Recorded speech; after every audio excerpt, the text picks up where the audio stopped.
Sérgio, eu sei que o Adrian Newey é muito bom em desenhar carro, mas vai me dizer que ele nunca fez carro ruim? É isso aí. Chega cá, deixa o like, já se inscreve no canal que a gente vai conversar hoje sobre os carros ruins que o Adrian Newey desenhou em sua carreira na Fórmula 1. Inclusive, eu tava vendo hoje uma arte muito legal, coloquei no Instagram, que mostra, inclusive segue a gente lá no Instagram, ó, tá aqui o link, que falava muito que o Adrian Newey, desde que ele sai da Newton House e vai para Williams, ele praticamente disputou todos os títulos mundiais da Fórmula 1. Ele só não disputa em eras de domínio da Mercedes em 2014, né, entre 2014 e 2020, e também da Ferrari com Michael Schumacher entre 2010 e 2004. E mesmo assim, os seus carros incomodam em algum momento. Então o cara realmente é um mago. Ele tá jogando o jogo da Fórmula 1 o God Mode, meu amigo. Mas, obviamente, todo mundo comete uns erros de vez em quando.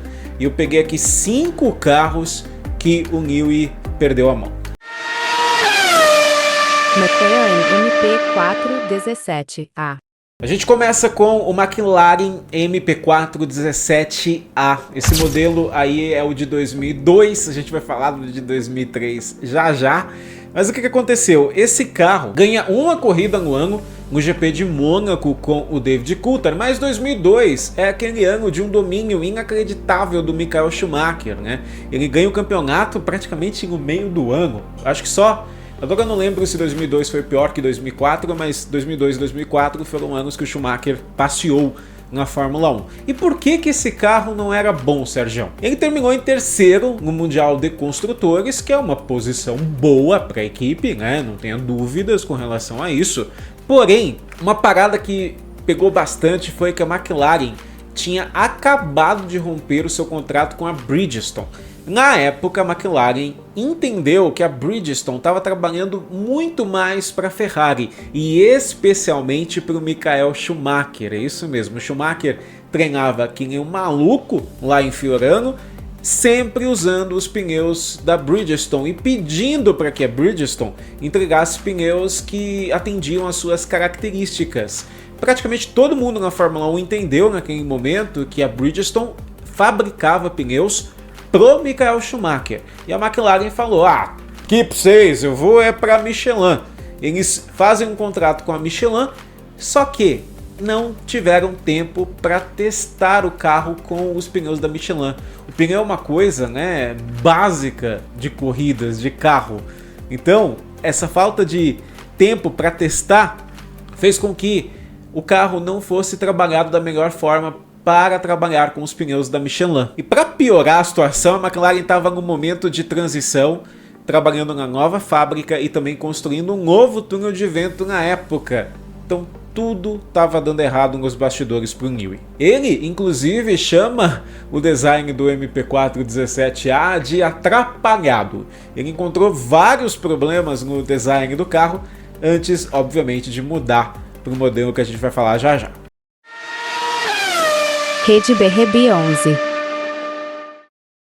2015, você assistiu a Fórmula 1 em 2015? Chegou depois do Drive to Survive? Tá chegando agora em 2023, 2024? Então, deixa eu contar sobre 2015, tá? A Fórmula 1 muda os motores de 2013 para 2014. Saem os V8 aspirados, entram os V6 turbo híbrido. E a Renault, que tinha ganhado todos os campeonatos de 2010 a 2013 com o Sebastian Vettel tetracampeão, não conseguiu acertar o design do motor V6. E eu vou te falar que nunca conseguiu mesmo, porque eles não conseguem em nenhum momento fabricar um motor competitivo. Ganham uma corrida com Esteban Ocon lá em 2021, mas agora para 2026, quando a Fórmula 1 terá novos motores, a Renault já confirmou que não vai fabricar motor. A Alpine, que é uma marca da Renault, comprará motores da Mercedes, né? Uma loucura. Naquela época, então, cara, a situação estava mais complicada ainda. 2014 já tinha sido um ano terrível,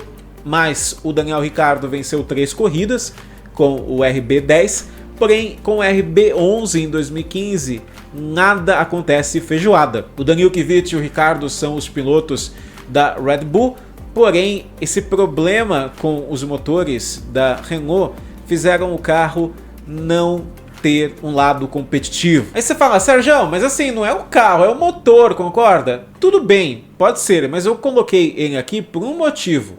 Em 15 anos, tá? Nos últimos 15 anos da marca Red Bull na Fórmula 1, esse carro é o único que não ganhou ao menos uma corrida na temporada. O RB11 não ganhou uma prova sequer lá em 2015. Então, não era só motor, né? Se o de 2014 conseguiu vencer alguma coisa, infelizmente o RB11 não conseguiu nada.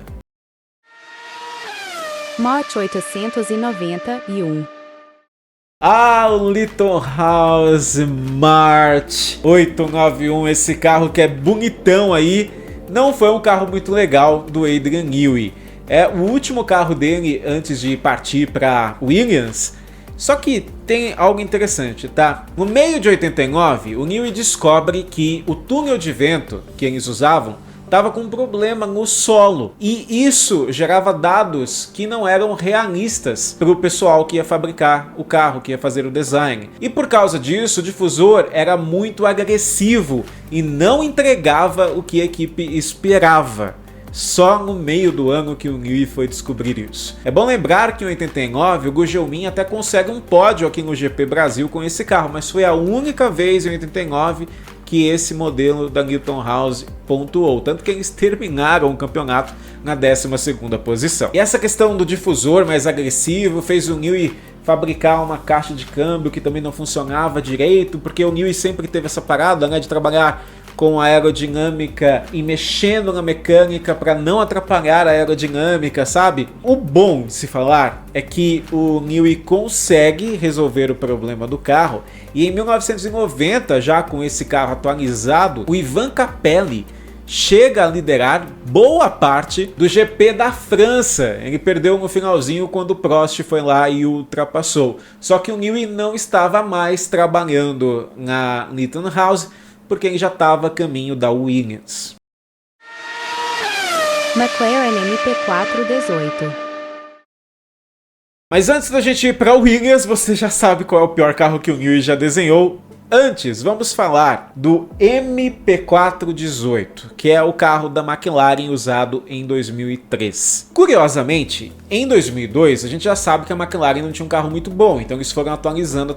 Eles terminam a temporada de 2002 com um modelo chamado de MP417D. E esse mesmo modelo é usado nas duas primeiras corridas de 2003, inclusive com o Kimi vencendo ambas e liderando o campeonato até metade ali da temporada. E a McLaren decide então em um momento falar, vamos colocar o MP418 em ação. Eles colocam o carro, isso era comum até antigamente, tá? Uma equipe não terminar o carro a tempo da temporada começar e usar o carro do ano anterior. Quem é mais velho vai lembrar que isso aconteceu várias vezes e aconteceu também em 2003 com a McLaren. No meio do ano, o Newey apresenta o MP418. Cara, é um Newey extremo assim. Carro super fino, não tinha espaço para praticamente nada mecânico, super fininho o carro. O que aconteceu? Adivinha? Vários problemas mecânicos. O primeiro teste em Paul Ricard, inclusive, o carro pegou fogo. E em testes ainda, tanto Raikkonen quanto Alexander Wurz sofreram acidentes fortes, porque o carro era meio instável, era muito arisco. E isso aparece em carros do Newey durante os anos, tá? Os carros dele costumam ser um pouco mais ariscos, por isso que eu digo que para mim, na minha opinião, o piloto perfeito da carreira do Newey, o que mais entendeu o carro do Newey foi o Max Verstappen. Infelizmente o Senna não teve tempo, né, para conseguir domar um carro do Adrian Newey. O que acontece, né? O carro pega fogo no primeiro treino lá em Paul Ricard, os pilotos batem, a McLaren faz uma reunião, o Newey descobre quais são os problemas, que existe um stall aerodinâmico e ele precisa redesenhar o chassi do carro. Lembrando que a McLaren já estava usando o carro do ano anterior, né, atualizado. Eles têm uma reunião e o Martin Whitmarsh fala o seguinte, olha, a gente não vai pegar o MP418 e desenhar de novo. A gente vai continuar com o carro que a gente tem. O Newey ficou tão pé da vida, cara, que ele saiu xingando o Martin Whitmarsh, todo mundo que tava ali na reunião falando, quer saber? Não tô mais aqui, não vou trabalhar mais aqui, dane-se, saiu, bateu a porta e foi embora. Ele disse que ele se arrepende muito desse momento aí, mas foi o que aconteceu. O MP4-18 foi muito ambicioso e por causa disso foi uma dor de cabeça danada para a McLaren. Kimi Raikkonen que o diga. Williams FW16. É óbvio que eu ia falar do Williams FW16. Eu poderia ter colocado o carro da McLaren na frente por causa das situações, porque, parando para pensar, o FW16 ele ganhou o título mundial de construtores, mas numa versão atualizada. A Fórmula 1 mudou o regulamento entre 93 e 94, banindo todas as assistências eletrônicas dos carros. Tanto que o Alain Prost é campeão em 93 com um carro de outro mundo. A mesma coisa aconteceu com Nigel Mansell em 92 e o próprio Senna, na época, reclamava muito disso. Quem não lembra, né? Da entrevista dele dizendo que é como se o Alain Prost estivesse correndo com um tênis super tecnológico e o resto do pelotão estivesse correndo com chinelo. And I think if Prost wants to be called the sole champion, 3 times world champion, come back in a sportive way, maybe win another championship, he should be sportive. The way he's doing, he's behaving like a coward.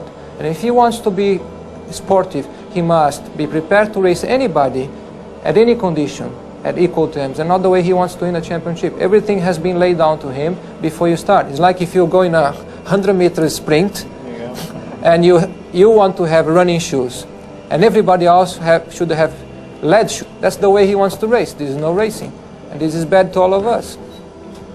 That's it. É aquela clássica entrevista que dá um soco no copo, né? Então a FIA vai lá e fala, tá bom, Ayrton, a gente vai mudar o regulamento, vai deixar o carro mais na mão dos pilotos. O que aconteceu foi que aconteceu o contrário. Os carros ficaram extremamente ariscos por falta das assistências eletrônicas. Nós tivemos vários acidentes terríveis em 94, tem vídeo sobre todos eles aqui, eu vou deixar no card. E, claro, o FW16 iria sofrer com isso. Porém, já na segunda corrida, com conversas com o Damon Hill e o Ayrton Senna, o Adrian Newey entende qual é o problema do carro. É um problema aerodinâmico que tem entre a parte dianteira e central do carro. Essa área não funcionava da forma que o Newey tinha projetado. Inclusive, tem entrevistas do Senna dizendo que eles já sabem o que mexer no carro. Uma entrevista para a TV de Portugal que ele fala isso. A gente já sabe o que a gente vai fazer, mas a gente precisa de tempo ainda para mudar o carro. Nosso carro, no momento, tem alguns problemas que ficam maiores em pistas mais lentas e onduladas.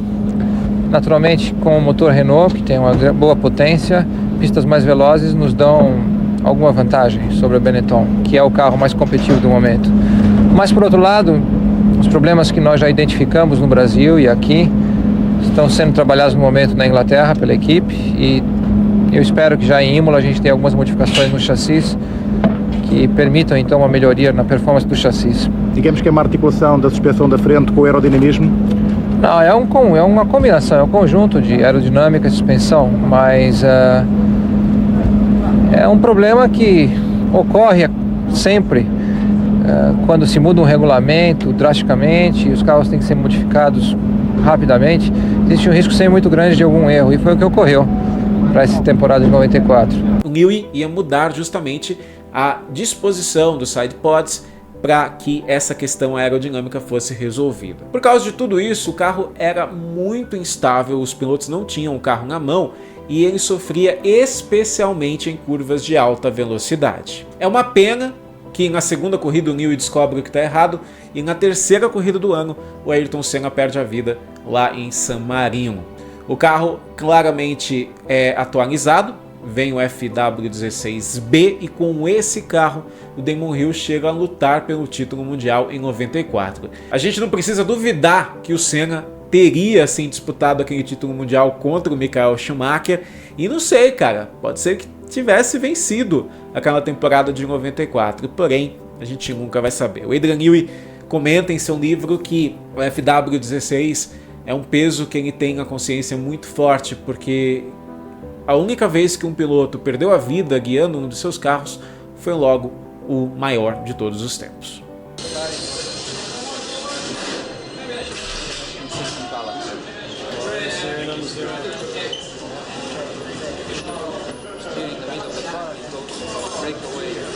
The entrance Why is it supposed to break away? It breaks away more.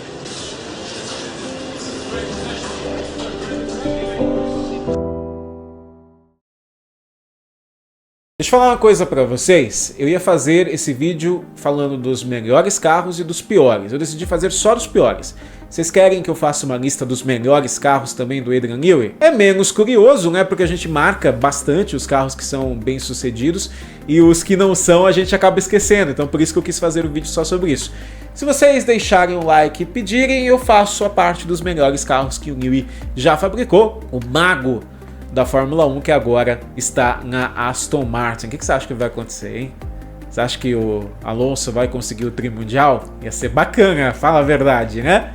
Não esquece de deixar o like, de se inscrever no canal. Quer entrar no nosso grupo do WhatsApp? Torne-se membro aqui do canal. Assim que você se tornar membro, você entra na aba Comunidades e na aba Comunidades tem um link com um convite para você vir conversar com a gente sobre Fórmula 1 durante todos os dias, tá bom? Como sempre, muito obrigado pela sua audiência e pela sua paciência e a gente se vê no próximo vídeo. Tchau!